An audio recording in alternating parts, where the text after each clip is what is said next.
Before we get into the video, make sure y'all hit that like button, subscribe if you're new. I mean, come on, what are you doing if you're not subbed to me by now? My content is fire, from stop motions, news videos, reviews, music occasionally. All my social media accounts are linked down below, and now, let's get straight to it. What's up, you guys? Thank you for clicking on this video. I just had French toast for breakfast, and I'm ready to talk Transformers leaks. So let's get right down to it. As you can tell by the title, we have some very awesome Legacy United 2024 leaks to cover here. So, a few days ago, Pixel Master, who is sort of like a known, semi-known leaker on TFW, he's talked about stuff in the past, he asked JT Prime 17, who is the leaked listing god himself on the boards, he asked him on like Discord or something, about the Sideburn remold from Shadow Striker, which we did get a listing of for Legacy United next year. And he asked him about it. And JT Prime said here, no, I haven't seen the mold request yet. All I know is the alt mode head is already built into the tooling. So right off the bat, we can confirm that at least the Sideburn repaint, retool, or whatever, we know that is going to be getting a new head. We are not sure on what other retooling, or if there's going to be any other retooling on that figure at all to be more Sideburn-esque. Even more than it already is. I mean, I've given you guys my opinion on this mold in the past, but I think it is basically a Cybertronian version of RID2001 Sideburn. That's how I'm going to use him, you know, with the futuristic alt mode. So I think that's a really cool idea within itself. I know people don't like the mishmashing and they just wish it would have been an Earth mode Dodge Viper for Sideburn, but the way I look at it, it is a Cybertronian version of RID2001 Sideburn, and I really like that. And I'm really curious to hear about what other details we're going to be hearing on this new Sideburn repaint, retool, whatever it's going to be.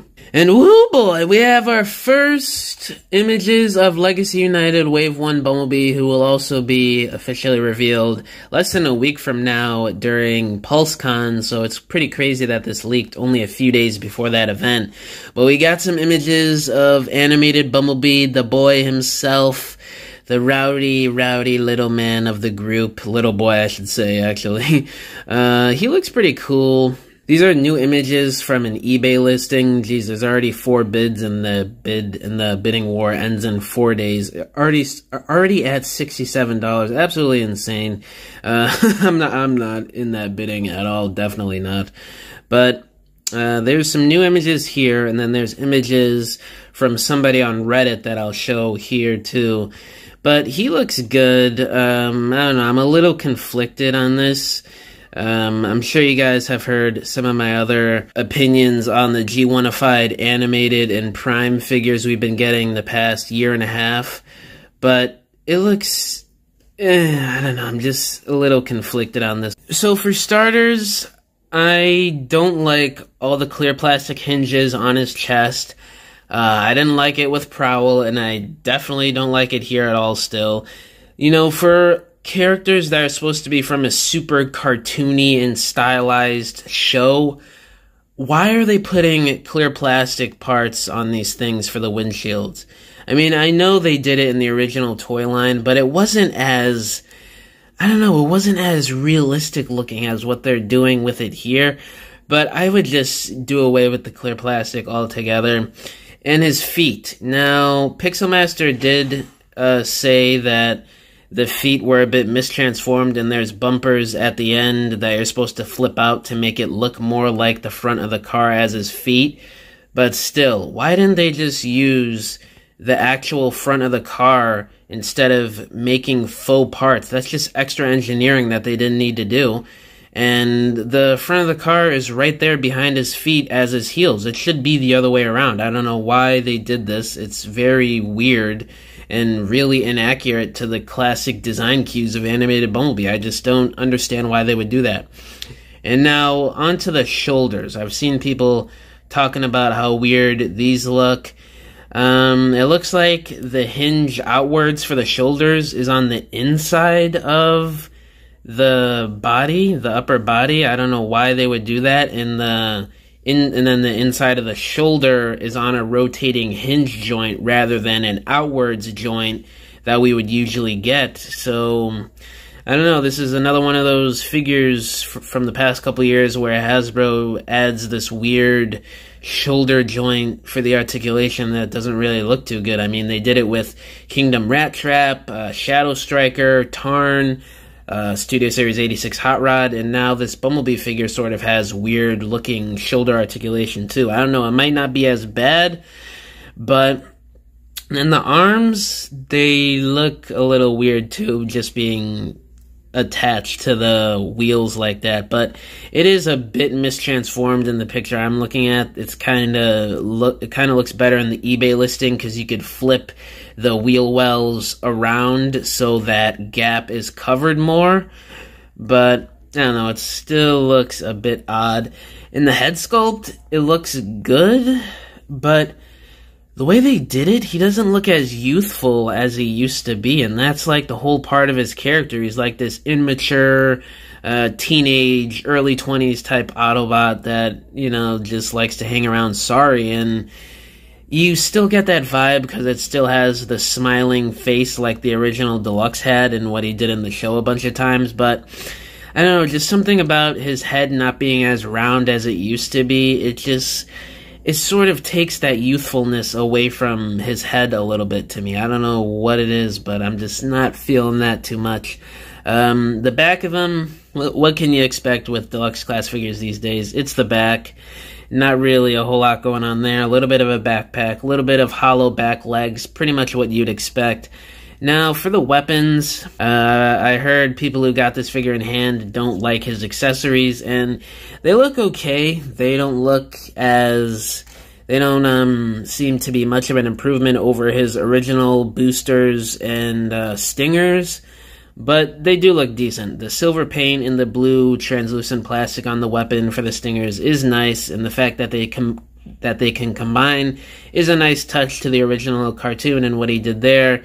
And him holding them separately, it looks okay, but you can see it is at an angle for the combine mode. So I don't know how that's going to work out. We got to see it in hand.